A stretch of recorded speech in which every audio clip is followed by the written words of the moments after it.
ನಮ್ಮ ಗೌಟಿ ಪ್ರಾಡಕ್ಟ್ಸಲ್ಲಿ ರಾಗಿನ ಮೊಳಕೆ ಬರಿಸಿ ಅದ್ರ ಪೌಡರ್ನ ಕೂಡ ರೆಡಿ ಮಾಡ್ತೀವಿ ಅಂತ ನಾನು ಈಗ ಆಲ್ರೆಡಿ ತೋರಿಸಿದ್ದೀನಿ ನಿಮಗೆ.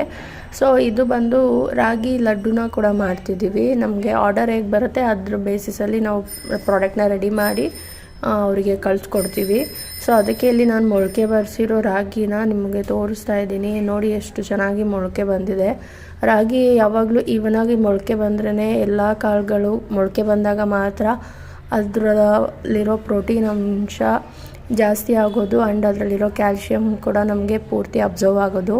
ಇದನ್ನು ಒಣಗಿಸಿ ನಾನು ಹುರಿದು ಪುಡಿ ಮಾಡಿ ಲಡ್ಡು ಮಾಡೋದಕ್ಕೆ ಏನು ಬೇಕೋ ಹಾಗೆ ಅದನ್ನು ರೆಡಿ ಮಾಡಿ ಇಟ್ಟಿದ್ದೀನಿ. ನೆಕ್ಸ್ಟ್ ವಿಡಿಯೋದಲ್ಲಿ ನಾನು ನಿಮಗೆ ಲಡ್ಡು ಹೇಗೆ ಮಾಡ್ತೀನಿ ಅನ್ನೋದನ್ನು ಕೂಡ ಪೋಸ್ಟ್ ಮಾಡ್ತೀನಿ.